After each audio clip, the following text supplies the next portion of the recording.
Hi hello. ഞാൻ ഭയങ്കര ബ്ലാങ്കായിട്ട് ഇങ്ങനെ വീട്ടിലിരിക്കുന്ന സമയത്ത് എന്തെങ്കിലുമൊക്കെ ക്രിയേറ്റീവായിട്ട് ചെയ്യണം എന്ന് വിചാരിച്ച് ഡ്രസ്സ് മാറി ജസ്റ്റ് പുറത്തേക്ക് ഇറങ്ങിയതാണ് കേട്ടോ. അപ്പോൾ എന്ത് ചെയ്യുമെന്ന് ആലോചിച്ചപ്പോൾ എനിക്ക് തോന്നി ഒരു വീഡിയോ എടുത്തിട്ട് അത് യൂട്യൂബിൽ അങ്ങ് അപ്ലോഡ് ചെയ്യാമെന്ന് വിചാരിച്ചു. അപ്പോൾ എന്തെങ്കിലുമൊക്കെ ക്രിയേറ്റീവായിട്ട് ചെയ്യുമ്പോൾ നമ്മുടെ മനസ്സിനൊരു സന്തോഷമാണല്ലോ. അല്ലെങ്കിൽ ബ്ലാങ്കായിട്ട് ഇരിക്കുമ്പോൾ ഇങ്ങനെ സാത്താൻ്റെ പണിപ്പുരയായി പോകുമല്ലോ നമ്മുടെ മൈൻഡ് എന്ന് പറയുന്നത്. അപ്പോൾ അതുകൊണ്ടാണ് ഞാൻ ഇങ്ങനെ ഒരു വീഡിയോ ഷൂട്ട് ചെയ്യുന്നത്. ഇപ്പോൾ അത്യാവശ്യം നല്ലൊരു സൺസെറ്റ് ആണ് കേട്ടോ. ഇവിടെ നോക്കുമ്പോൾ ഈ ഒരു പുഴയുടെ തീരത്ത് നിന്ന് നോക്കുമ്പോൾ നല്ലൊരു കാഴ്ചയാണ്. പക്ഷെ എത്രത്തോളം നിങ്ങൾക്ക് ഇത് ഈ വിഷ്വൽ കാണാൻ പറ്റുന്നുണ്ടെന്ന് എനിക്കറിയില്ല. ഇപ്പോൾ കുറച്ച് ആറ്റക്കിളികൾ ഇങ്ങനെ പറന്നു പോകുന്ന കാഴ്ചയാണ്. ഞാൻ ജസ്റ്റ് ഒന്ന് സൂം ചെയ്ത് വെച്ചിട്ടുണ്ട്. എനിക്ക് കാണാൻ പറ്റുന്നുണ്ട്. നിങ്ങൾക്ക് എത്രത്തോളം കാണാൻ പറ്റുന്നുണ്ടെന്ന് എനിക്കറിയില്ല. അത്ര വളരെ മോശം ഒരു ക്ലാരിറ്റിയിലാണ് ഇപ്പം എൻ്റെ ഫോൺ ഉള്ളത്. എൻ്റെ ക്യാമറ ക്ലാരിറ്റി ഒക്കെ വളരെ മോശമാണ് കേട്ടോ.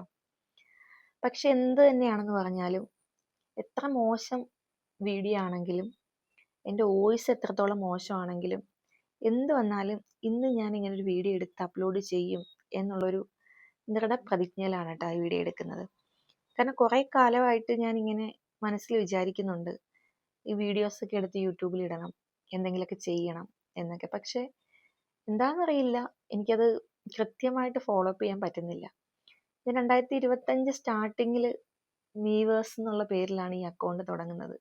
മീവേഴ്സ് എന്ന് പറഞ്ഞാൽ എൻ്റെ ലോകം എന്നുള്ളൊരർത്ഥത്തിലാണ് കേട്ടോ. അപ്പം അന്ന് ഞാൻ വിചാരിച്ചു എനിക്ക് യാത്രകളൊക്കെ പോകാൻ ഇഷ്ടമുള്ള ഒരാളാണ്. അപ്പോൾ ഞാൻ പോകുന്ന യാത്രകൾ, അതുപോലെ തന്നെ ഗാർഡനിങ് ഒക്കെ എനിക്കിഷ്ടമാണ്. അപ്പം അതിൻ്റെ വീഡിയോസ്, അതുപോലെ തന്നെ ക്രാഫ്റ്റ് വർക്ക്, അങ്ങനെയുള്ള കുറച്ച് കാര്യങ്ങളൊക്കെ ഉൾപ്പെടുത്തിയിട്ട് ഒരു യൂട്യൂബ് ചാനൽ തുടങ്ങാമെന്ന് വിചാരിച്ചിരുന്നു. കൂടുതലും നമ്മൾ അങ്ങനെ ചെയ്യുന്ന കാര്യങ്ങളൊക്കെ നമുക്കൊരു സന്തോഷം ഉണ്ടാക്കി തരുമല്ലോ. അപ്പം നമ്മുടെ ആ സന്തോഷങ്ങളൊക്കെ റെക്കോർഡ് ചെയ്ത് വെക്കുകയും അത് ഒരു ആൽബം പോലെ ഇങ്ങനെ അത് സൂക്ഷിച്ച് വെക്കുകയും പിന്നീട് അതൊക്കെ കാണുമ്പോൾ നമുക്ക് തന്നെ ഒരു പോസിറ്റീവായിട്ടുള്ള ഒരു എനർജി ലഭിക്കുകയും ചെയ്യുമല്ലോ. അപ്പം അങ്ങനെയാണ് ഞാൻ ഒരു യൂട്യൂബിൽ കുറച്ച് വീഡിയോസൊക്കെ ചെയ്യാം എന്നൊക്കെ വിചാരിച്ചത്. പക്ഷേ എന്തുകൊണ്ടോ എനിക്കതിന് പറ്റിയില്ല. എന്തുകൊണ്ടല്ല, മടി. എന്നാലും ഞാനൊരു കുറച്ച് ഷോർട്സ്, കുറച്ച് ക്രാഫ്റ്റ് വർക്കൊക്കെ എന്നെക്കൊണ്ട് പറ്റുന്ന രീതിയിൽ, അത് എൻ്റെ സന്തോഷത്തിന് ചെയ്യുന്നതാണ് കേട്ടോ. അങ്ങനെയൊക്കെ ചെയ്ത് ഞാൻ യൂട്യൂബിൽ ഇട്ടിട്ടുണ്ടായിരുന്നു. പക്ഷെ പിന്നീട് എനിക്കത് ഫോളോ അപ്പ് ചെയ്യാൻ പറ്റിയില്ല. അപ്പം എന്തായാലും ഞാൻ ഈ വീഡിയോ സ്റ്റാർട്ട് ചെയ്തപ്പോൾ കുറച്ച് സമയമായി. പക്ഷേ ഞാൻ ഈ വീഡിയോയിലുള്ള കാര്യങ്ങളെക്കുറിച്ചൊന്നും സംസാരിച്ച് തുടങ്ങിയിട്ടില്ല. എന്തായാലും നമ്മളൊരു കാര്യം പബ്ലിക്കിന് മുന്നിലോട്ട് കൊടുക്കുമ്പോൾ അതിനകത്ത് എന്തെങ്കിലുമൊക്കെ അവർക്ക് ഇൻഫോർമേറ്റീവ് ആയിട്ടുള്ള എന്തെങ്കിലുമൊക്കെ കാര്യം നമുക്ക് ഉൾപ്പെടുത്താൻ പറ്റണമല്ലോ. അപ്പം അതുകൊണ്ട് ഈ വീഡിയോയിൽ ഇപ്പോൾ കാണാൻ പോകുന്ന കാര്യങ്ങളെക്കുറിച്ച് ഞാൻ കളക്ട് ചെയ്തിട്ടുള്ള കുറച്ച് അറിവുകൾ കൂടി നിങ്ങൾക്ക് വേണ്ടിയിട്ട് ഷെയർ ചെയ്ത് തരാവേ. അപ്പം എന്തായാലും നമുക്ക് വീഡിയോയിലോട്ട് പോകാം. അപ്പം ഞാൻ മുമ്പ് പറഞ്ഞതുപോലെ ഞാനിപ്പോൾ നിൽക്കുന്നത് കളമ്പൂര് തൂക്കുപാലത്തിലാണ്. ഇങ്ങോട്ടേക്ക് എത്തിപ്പെടണമെന്നുണ്ടെങ്കിൽ കോട്ടയത്ത് നിന്ന് വരുന്ന ആളുകൾക്കാണെങ്കിൽ ആപ്പാഞ്ചിറ, കീഴൂര്, കയ്യൂരിക്കൽ, മുളക്കുളം വഴി ഇങ്ങോട്ടേക്ക് എത്തിപ്പെടാം. പിറവത്ത് നിന്ന് വരുന്ന ആളുകൾക്കാണെങ്കിൽ പിറവം, മുളക്കുളം വഴി എത്തിപ്പെടാം. അതല്ലെങ്കിൽ കളമ്പൂര് കൂടി വരാം. വൈക്കത്ത് നിന്ന് വരുന്ന ആളുകളാണെങ്കിൽ വൈക്കം, തലയോലപ്പറമ്പ്, വെട്ടിക്കാട്ടുമുക്ക്, വെള്ളൂര് കൂടി ഈ പറയുന്ന സ്ഥലത്തേക്ക് എത്തിച്ചേരാം. അപ്പോൾ കളമ്പൂര് തൂക്കുപാലത്തിലാണ് ഞാനുള്ളത്. ഏകദേശം 160 മീറ്റർ നീളമാണ് ഈ തൂക്കുപാലത്തിനുള്ളത് കേട്ടോ. ഇതിൻ്റെ വീതി ഒരു 1 മീറ്റർ, 1.5 മീറ്ററോളം വീതി വരും. വൈകുന്നേരങ്ങളിലൊക്കെ ഞാൻ മിക്കപ്പോഴും സമയം സ്പെൻഡ് ചെയ്യുന്നൊരു സ്ഥലമാണ്. ഒരിത്തിരി ഒരു സമാധാനക്കുറവ് എപ്പോഴെങ്കിലും തോന്നിയാൽ ഞാൻ വെറുതെ പുറത്തേക്ക് ഇറങ്ങും. എന്നിട്ട് ഈ പാലത്തിൽ കൂടെ കുറച്ച് നേരം നടക്കും. അപ്പോൾ ചെറിയൊരു ആശ്വാസം എനിക്ക് കിട്ടാറുണ്ട് കേട്ടോ. അത്യാവശ്യം നല്ലൊരു കാമായിട്ടുള്ള ഒരു അറ്റ്മോസ്ഫിയർ ആണ് കേട്ടോ. അപ്പോൾ നമ്മളിപ്പോൾ ഈ കാണുന്നത് സാക്ഷാൽ മൂവാറ്റുപുഴയാറാണ്. കേരളത്തിലെ വളരെ പ്രധാനപ്പെട്ട നദികളിലൊന്നാണ് മൂവാറ്റുപുഴയാർ എന്ന് പറയുന്നത്. കാരണം വർഷം മുഴുവനും നമുക്ക് വേനൽക്കാലമായാലും മഴക്കാലമായാലും ഒക്കെ ഈ വെള്ളത്തിൽ, നമ്മുടെ ഈ നദിയിൽ വെള്ളം വറ്റുന്ന ഒരു കാഴ്ച ഇതുവരെ കണ്ടിട്ടില്ല. അത്രയും ജലസമൃദ്ധമായിട്ടുള്ള ഒരു നദിയാണ് മൂവാറ്റുപുഴയാർ എന്ന് പറയുന്നത്. ഇതിൻ്റെ ഉത്ഭവം കേരളത്തിലെ ഒട്ടുമുക്കാൽ നദികളും പശ്ചിമഘട്ട മലനിരകളിൽ നിന്നാണ് ഉത്ഭവിക്കുന്നത്. നമ്മുടെ ഈ മൂവാറ്റുപുഴയാർ ഉത്ഭവിക്കുന്നത് പശ്ചിമഘട്ടത്തിൽ നിന്നാണ്. ഇപ്പൊ പേരിൽ തന്നെ ഉണ്ടല്ലോ, മൂവാറ്റുപുഴയാർ എന്ന് പറയുമ്പോൾ 3 ആറുകൾ സംഗമിച്ചിട്ടാണ് ഇത് മൂവാറ്റുപുഴയാറായിട്ട് മാറുന്നത് കേട്ടോ. കോതയാറ്, കാളിയാറ്, തൊടുപുഴയാറ്, ഈ 3 ആറുകളും കൂടി സംഗമിച്ചാണ് മൂവാറ്റുപുഴയാറായിട്ട് മാറുന്നത്. എറണാകുളം ജില്ലയുടെ മൂവാറ്റുപുഴ, പിറവം ഈ സ്ഥലങ്ങളിലൂടെയൊക്കെ ഈ നദി ഒഴുകുന്നുണ്ട്. കോട്ടയം ജില്ലയുടെ ആണെങ്കിൽ തലയോലപ്പറമ്പ്, വെള്ളൂര്, വൈക്കം തുടങ്ങിയ സ്ഥലങ്ങളിലൂടെയൊക്കെ ഈ നദി ഒഴുകുന്നുണ്ട് കേട്ടോ. ഈ നദി കണ്ടിട്ടാണ്, മൂവാറ്റുപുഴയാറ് നോക്കിയിട്ടാണ് നമ്മുടെ വൈക്കം മുഹമ്മദ് ബഷീർ പറഞ്ഞിട്ടുള്ളത്, ഒന്നും ഇമ്മിണി വലിയൊരൊന്ന് എന്ന് പറയുന്നത്. രണ്ട് പുഴ പിരിഞ്ഞ് വേറൊരു വലിയ പുഴയായിട്ട് മാറുകയാണല്ലോ. ആ കാഴ്ച കണ്ടിട്ടാണ് അദ്ദേഹം അങ്ങനൊരു വാചകം അദ്ദേഹത്തിന്റെ എഴുത്തുകളിൽ ഉപയോഗിക്കുന്നത്, ഒന്നും ഇമ്മിണി വലിയൊരൊന്ന് എന്നുള്ളത്. അപ്പൊ ഈ നദി മൂവാറ്റുപുഴയാറ് പതിക്കുന്നത് വേമ്പനാട്ട് കായലിലാണ്. വേമ്പനാട്ട് കായലിൽ പതിക്കുന്നതിന് മുമ്പായിട്ട് മുറിഞ്ഞുപുഴ, ഇത്തിപ്പുഴ എന്നിങ്ങനെ രണ്ട് പേരുകളായിട്ട്, രണ്ട് ശാഖകളായിട്ട് മൂവാറ്റുപുഴയാറ് മാറുകയും വേമ്പനാട്ട് കായലിൽ പതിക്കുകയാണ് ചെയ്യുന്നത് കേട്ടോ.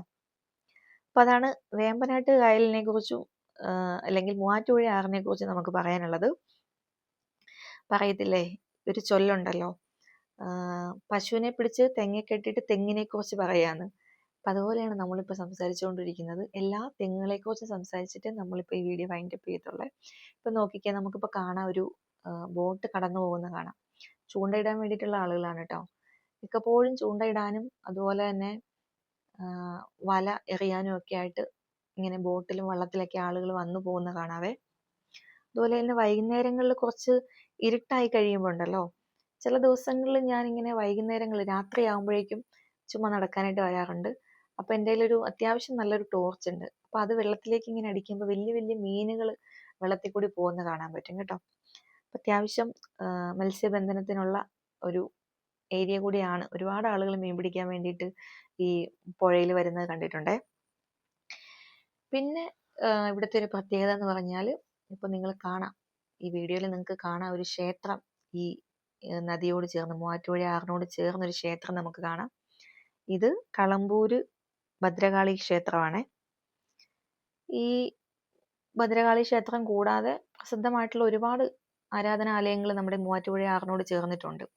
അതിലൊന്നാണ് പ്രശസ്തമായിട്ടുള്ള വൈക്കം മഹാദേവ ക്ഷേത്രം. വൈക്കത്തെ അഷ്ടമിയൊക്കെ എല്ലാ ആളുകളും കേട്ടിട്ടുണ്ടാവും. അപ്പോൾ വൈക്കം ക്ഷേത്രം സ്ഥിതി ചെയ്യുന്നത് മൂവാറ്റുപുഴ ആറിന്റെ തീരത്താണ്. അതുപോലെ തന്നെ വെള്ളൂർ വാമനസ്വാമി ക്ഷേത്രം, കേരളത്തിൽ 3 വാമനസ്വാമി ക്ഷേത്രം മറ്റോ ഉള്ളൂ. അതിലൊന്ന് വെള്ളൂർ വാമനസ്വാമി ക്ഷേത്രമാണ്. അത് മൂവാറ്റുപുഴ ആറിന്റെ തീരത്താണ്. അതുപോലെ പാഴൂര് പെരുന്തൃക്കോവിൽ ക്ഷേത്രം, അത് മൂവാറ്റുപുഴ ആറിന്റെ തീരത്താണ്. അതുപോലെ പിറവം പള്ളി, ക്രിസ്ത്യൻ ചർച്ചായിട്ടുള്ള പിറവത്ത് പള്ളി ഈ നദിയുടെ തീരത്താണ്. അപ്പം അങ്ങനെ നിരവധി ആരാധനാലയങ്ങൾ ഈ മൂവാറ്റുപുഴ ആറിന്റെ തീരത്ത് സ്ഥിതി ചെയ്യുന്നുണ്ട്. ഇപ്പം നമ്മൾ ഈ കാണുന്നത് കളമ്പൂക്കാവ് ദേവി ക്ഷേത്രമാണ് കേട്ടോ. ദാരികവധത്തിന് ശേഷമുള്ള ഭദ്രകാളിയുടെ രൂപമാണ് ഇവിടെ പ്രതിഷ്ഠിക്കപ്പെട്ടിരിക്കുന്നതെന്നാണ് വിശ്വസിക്കപ്പെടുന്നത്. ഇപ്പം ഞാൻ ഈ വീഡിയോ എടുക്കുന്നത് മെയ് മാസത്തിലാണ്. ഈ കഴിഞ്ഞ ഫെബ്രുവരി മാസത്തിൽ ഇവിടെ ഉത്സവമായിരുന്നു. ഫെബ്രുവരി ഒരു 13 തൊട്ട് 20 വരെയുള്ള ആ ഒരു സമയത്ത് ഇവിടെ ഉത്സവം നടക്കുമായിരുന്നു. ഇവിടെ പാനതുള്ളൽ നടക്കുന്ന ഒരു ക്ഷേത്രമാണ്. അതുപോലെ തന്നെ ഗരുഡൻ തൂക്കം ഈ ക്ഷേത്രത്തിൽ നടക്കാറുണ്ട്. ഇതൊക്കെ ഇവിടെ വിശേഷപ്പെട്ട കാര്യങ്ങളാണ് കേട്ടോ ഈ ക്ഷേത്രത്തോടനുബന്ധിച്ച്. പിന്നെ ഇപ്പോൾ നമ്മൾ കണ്ട വിഷ്വൽ എന്ന് പറഞ്ഞാൽ ഒരു കുടിവെള്ള പ്ലാന്റ് ആണ്. നമ്മുടെ ഈ മൂവാറ്റുപുഴ ആറിൽ നിന്നുള്ള വെള്ളം ശേഖരിച്ചിട്ട് ജലജീവൻ മിഷന്റെ ഭാഗമായിട്ട് ഉള്ളൊരു പ്ലാന്റ് ആണ്. ഈ വെള്ളം, പുഴയിൽ നിന്നുള്ള വെള്ളം ശേഖരിച്ച് അത് ശുദ്ധീകരിച്ച് നമ്മുടെ അടുത്ത പ്രദേശത്തുള്ള ആളുകൾക്കൊക്കെ ആയിട്ട് കുടിവെള്ളം എത്തിക്കുന്നതിന് വേണ്ടിയിട്ടുള്ളൊരു പ്രൊജക്റ്റ് ആണ് കേട്ടോ നമ്മളിപ്പോൾ കാണുന്നത്. അതെല്ലാം ഈ തൊട്ട് പരിസരത്ത് കാണുന്നതാണ്.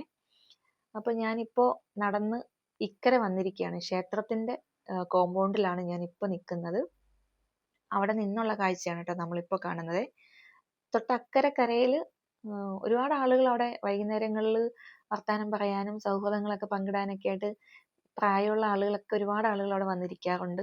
അപ്പം ഞാൻ ഈ വീഡിയോ എടുക്കുന്ന സമയത്ത് അവിടെ വെക്കേഷൻ ടൈമല്ലേ ഇപ്പോൾ, അതുകൊണ്ട് കുട്ടികളൊക്കെ ധാരാളം അവിടെ കുളിക്കുന്നതിനും നീന്തി കളിക്കുന്നതിനൊക്കെ ആയിട്ട് പുഴയിൽ വന്നിട്ടുണ്ട് കേട്ടോ.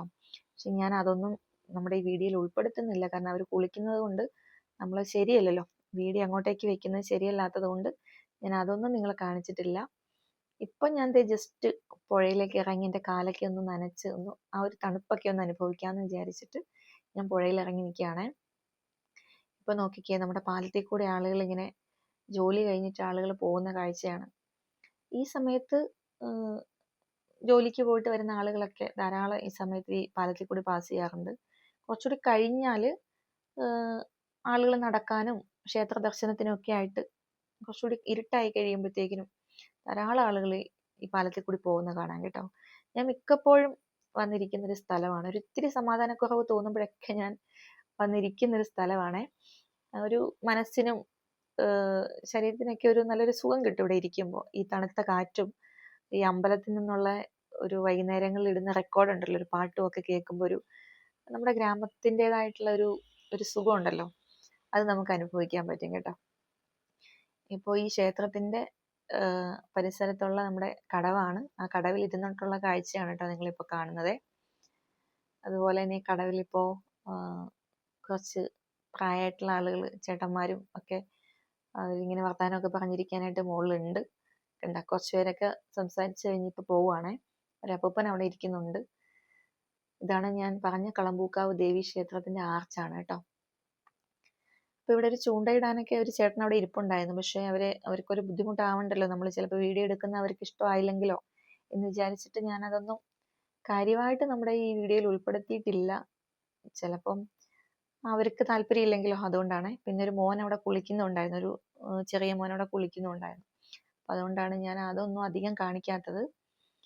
അപ്പൊ എന്തായാലും ഞാൻ എൻ്റെ ബോറടി ഒന്ന് മാറ്റാൻ വേണ്ടിയിട്ടും ഒന്ന് റെഡി ആകാനും വേണ്ടിയിട്ടും, മൈൻഡൊക്കെ ഒന്ന് റെഡി ആവാനും വേണ്ടിയിട്ടാണ് ഞാനിപ്പോൾ ഈ വീഡിയോ ഷൂട്ട് ചെയ്യുന്നത്. ഒരുപാട് പരിമിതികൾ എന്തായാലും ഈ വീഡിയോയിൽ ഉണ്ടാവും എന്നുള്ളത് എനിക്കറിയാം. ഇപ്പൊ കാണുന്നത് ക്ഷേത്രത്തിന്റെ കോമ്പൗണ്ടാണ്. ആളുകൾ തൊഴാനൊക്കെ വന്നിട്ട് പോകുന്നതാണ് കേട്ടോ. അപ്പൊ ഒരുപാട് പരിമിതികൾ എന്തായാലും ഈ വീഡിയോയ്ക്ക് ഉണ്ടാവും എന്നുള്ളത് എനിക്കറിയാം. കാരണം യാതൊരു തയ്യാറെടുപ്പുകളോ ഒന്നുമില്ലാതെയാണ് ഞാൻ ഈ വീഡിയോ ഷൂട്ട് ചെയ്തിരിക്കുന്നത്. ഞാൻ ഈ വീഡിയോ എഡിറ്റ് ചെയ്യുന്നില്ല. എഡിറ്റ് ചെയ്യുന്ന പറഞ്ഞാൽ എൻ്റെ ഫോണിൽ സ്പേസ് ഇല്ല. ഞാൻ പറഞ്ഞല്ലോ, പഴയൊരു ഫോണാണ് ഞാൻ ഉപയോഗിക്കുന്നത്. അതുകൊണ്ട് എഡിറ്റ് ഒന്നും ചെയ്യുന്നില്ല. ഞാൻ വീഡിയോ പോസ് ചെയ്താണ് എടുക്കുന്നത്. ഇതുപോലെ തന്നെ അപ്ലോഡ് ചെയ്യാനാണ് ഞാൻ ഉദ്ദേശിക്കുന്നത് കേട്ടോ. അതുകൊണ്ട് തന്നെ ഒരുപാട് പരിമിതികൾ ഉണ്ടാവും ഈ വീഡിയോയ്ക്ക്. പിന്നെ എനിക്കിതൊന്നും അത്ര ശീലമില്ല. ഞാൻ ഇതിനു മുന്നേ അങ്ങനെ വീഡിയോ ഇത്രയും ലോങ് ആയിട്ടുള്ള വീഡിയോ എടുത്ത് ഷൂട്ട് ചെയ്ത് അപ്ലോഡ് ചെയ്തിട്ടില്ല. അതുകൊണ്ട് ഏത് രൂപത്തിലായിരിക്കും ഇതിൽ അപ്ലോഡായി വരിക എന്നൊന്നും എനിക്കറിയില്ല. എന്തായാലും ഒരു ആദ്യത്തെ അറ്റംപ്റ്റ് എന്ന നിലയിൽ ഞാൻ എന്തായാലും ഈ വീഡിയോ ഞാൻ അപ്ലോഡ് ചെയ്യും. ആരെങ്കിലൊക്കെ ഇത് കണ്ടു കഴിഞ്ഞാൽ ഒരു 100 പേരെങ്കിലും കണ്ടാൽ, 100 പേര് വേണ്ട, അത് ഇത്തിരി ഒരു അത്യാഗ്രഹമായി പോകും. കാരണം എനിക്ക് അത്ര ഫോളോവേഴ്സ് ഉള്ള ഒരു ചാനലൊന്നും അല്ല. ഒരു 10-68 പേരൊക്കെ എന്നെ ഫോളോ ചെയ്യുന്നുള്ളൂ. അതുകൊണ്ട് ഒരു 20 പേര് കണ്ടു കഴിഞ്ഞാൽ എനിക്ക് സന്തോഷം. കാരണം 20 പേരുമായിട്ട് സംവദിക്കാൻ കഴിഞ്ഞല്ലോ, അല്ലെങ്കിൽ അവർക്ക് എൻ്റെ സൗണ്ട് കേൾക്കാൻ പറ്റിയല്ലോ എന്നുള്ള ആ ഒരു സന്തോഷം എനിക്കുണ്ടാവും. എന്തായാലും ആരെങ്കിലൊക്കെ വഴിതെറ്റിയാണെങ്കിലും ഇവിടെ എത്തിയാൽ, ഈ വീഡിയോ കണ്ടാൽ, നിങ്ങൾക്കിത് ഇഷ്ടപ്പെട്ടാൽ കമൻറ്റ് ചെയ്യണം. എന്തെങ്കിലുമൊക്കെ കമൻറ്റ് ഇട്ട് കഴിഞ്ഞാൽ എനിക്കത് വളരെ സന്തോഷമായിരിക്കും. Okay, thank you.